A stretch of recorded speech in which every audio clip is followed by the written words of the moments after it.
Okay, so tomorrow there's going to be a big vote in the British Parliament on whether or not the British government will take military action against ISIS within Syria.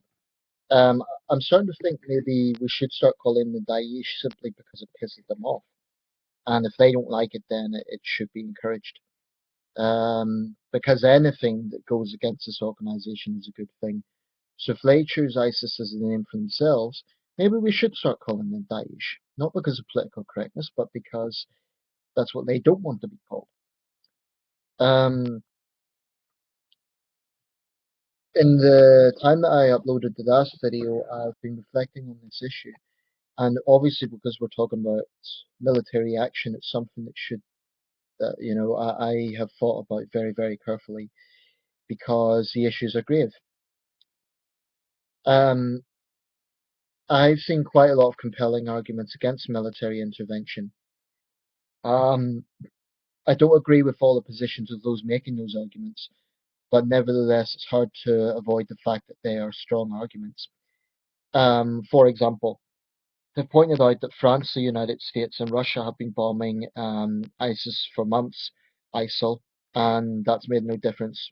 The organization continues to commit their atrocities and their savagery, and it hasn't made any difference. There's also strong indication that people around Raqqa and Syrians don't want a bombing campaign, and that, for me, is the most important aspect. What they feel, because after all, no matter how precise the bombing is, there will be civilian casualties, and as violent organization as Daesh is, they could well use that as propaganda the way the Taliban has done. Not that they give a damn about civilians, but they would use it for their propaganda, and it would help them to fuel this notion of an ummah or a caliphate. I think we have to be very, very careful about that. Also, bombing itself from a military perspective, leaving aside all the moral arguments, won't actually achieve that much. We may take out a few hundred ISIS fighters, possibly a few commanders, but military strategists have said that unless there's a significant post-bombing agenda, then it counts for nothing. And I haven't really seen a great deal of information available on what this post-bombing proposal would be. I mean, would it be a case of creating a situation where there's elections in Syria? Could Assad take part? But there's so many different questions. Um, I'm not a pacifist, and I believe there are times that military action is needed. I think reflecting everything on this one, maybe we shouldn't do this. But to be clear about this has nothing to do with any any unease about ISIS fighters being killed. I couldn't care less if they were all wiped off the face of the earth tomorrow. I believe they're barbarians, and I couldn't care less what happens to them. What I do care about is civilian deaths in areas that are controlled by ISIS, because those civilians, in many cases, would have no choice. In many cases, are captives. So that's something we need to take very seriously. Um, and to someone being blown up, civilian being blown up, it's going to make no difference to them whether that is from outside airstrikes from one of the great powers or whether it's ISIS. If an innocent civilian is killed, no amount of apologies would make any difference to how they feel about it. So that's something we really can't underestimate. Plus, is the fact that we've been involved in so many wars in the Middle East, and in virtually every case, it hasn't resulted in the stable situation that we speculated it would. I'm saying this as someone who does believe there is a place for intervention, but we have to look at the facts. Now, a few points to make about some of the comments that have been made.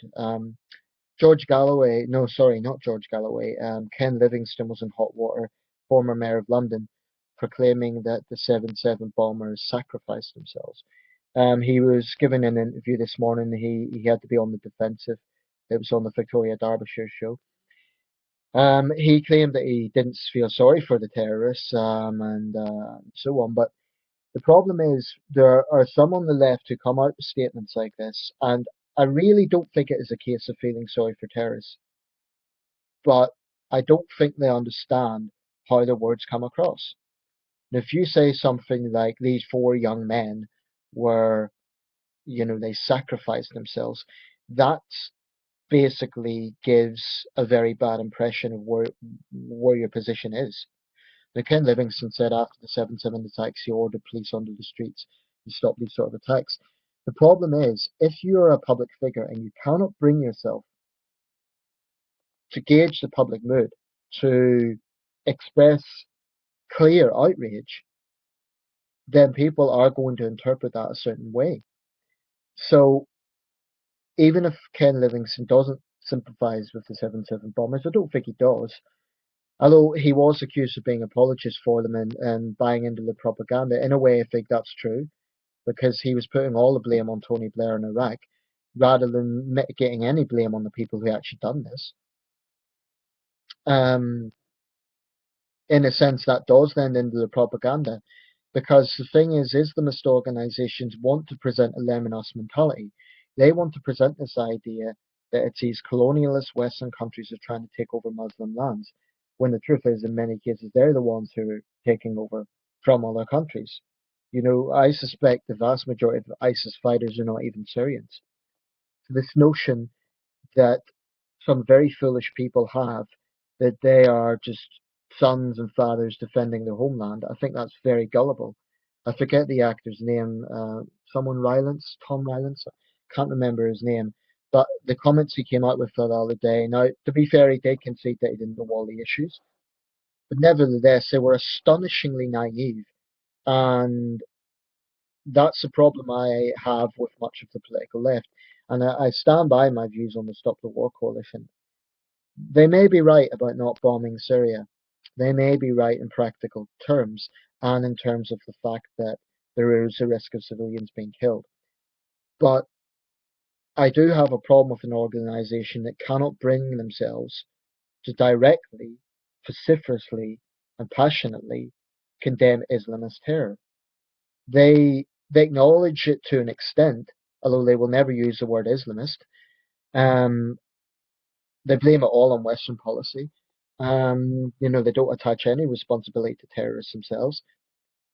They'll say they don't sympathise with what these people are doing, but I do have a problem with people who cannot simply bring themselves to express outrage at something that is absolutely morally indefensible. And I do wonder where the moral compass is when they have more of a problem with the bombing of ISIS strongholds, where some civilians may die, rather than the carnage in Paris. Or for that matter, and if people are going to say I'm biased, well, what about the carnage that ISIS commits in the Middle East? Where's the condemnation of that? It's so I really do think the moral compass is questionable. They may be right on this occasion, and like I say, they have produced some fair arguments. Um, as for the politics, well, Jeremy Corbyn's now going to allow a free vote. I think that's politically brave and decent decision that he's made. It's democratic, certainly more than Tony Blair was. So I think that will go in Jeremy Corbyn's favour, and I give them a lot of credit for that. I think that is, he will not lose anything from doing that. As for the vote, though, it looks like it's going to go in the government's favour. Um, Having said that, Michael Fallon also made a valid point, the Defence Secretary. He said, to those who are saying that bombing ISIL will make us a target, we're a target anyway. This is the point. The United Kingdom hasn't been bombing Syria.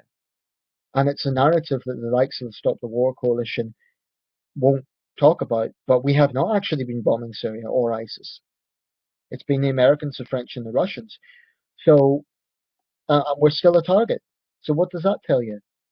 It tells you that this is not sort of revenge for bombing of Syria. It's the fact that they want to spread their caliphate. Um, I've got very limited patience with anyone who tries to create any sort of moral platform for these scumbags, because they're not Robin Hood type figures at all. They're callous, cold-blooded, selfish terrorists, and that's how they should be viewed by any reasonable-minded person. And if you think it's a case of, oh, it's just about Paris, what I would point out is their affiliate organizations in Nigeria have been slaughtering civilians for years. And the number of massacres they've committed in Iraq and Syria, we're talking rivers of blood. Not that the Assad regime is any better, and that's something I think people need to remember. Assad is going to try and take some credit from this. He's going to try and present this image, oh, I'm the embattled president who's trying to defend my country from terrorists. It's his sheer brute force that allowed the Syrian civil war to begin in the first place, which allowed the Islamists to get into the vacuum. In fact, if anything, ISIS is helping Assad and vice versa, because they both fuel one another. So one important thing I do think has to be talked about, there are some on the political left, including the Stop the War coalition, that have insinuated that we compromise with ISIS, that we talk to them.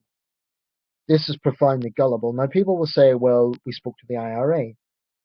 The IRA were a murderous terrorist organization, but the context was very, very different. Yes, they were committing indiscriminate killing. Yes, they were a vile organization, but they were not religious fanatics hell-bent on creating a worldwide caliphate. Their issue was about a united Ireland. It was an internal conflict. This is a much, much bigger scale. It's a much more complex problem. And it's a case of, I mean, the IRA, they were murderers, no question about that. But to the best of my knowledge, they were not religious nuts.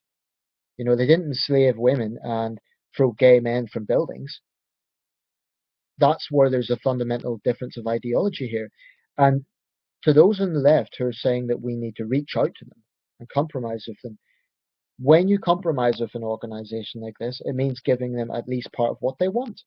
It basically means saying, yes, okay, you can enslave those women, you can throw those gay men off buildings, you can stone people to death and all the rest of it. I think there are practical things that we could do. We can immediately cut off our links to Saudi Arabia. This would not be a simple process, I grant you, but this is the ideological base of Islamic State. At the very least, we should be pressuring the Saudis and demanding to know why they aren't taking action against ISIS and why they've been bombing the hell out of Yemen for the past year. They say it's to take on the Houthis, but ISIS is a much bigger regional threat. So I think serious pressure needs to be put on the Saudis. We do need to seriously evaluate our arms trade. Um, and I think there's a lot of other practical steps we can be taking. I do think we need to crack down on hate preachers and do more to combat radicalization in the UK. If that means better assimilation, then so be it. But there is no easy answers to this, and it has to be remembered the majority of Muslims want nothing to do with this savage organization. But so basically, I'm veering at this point towards the view that bombing is not the right course of action. But the idea that these ISIS scumbags will just be allowed to continue to do what they want makes me crazy. So part of me wants some sort of action against them, but the arguments against it are compelling. But the Stop the War coalition has some tough questions to answer as well in terms of the sort of attitude and language they're using. I'll leave it there for now.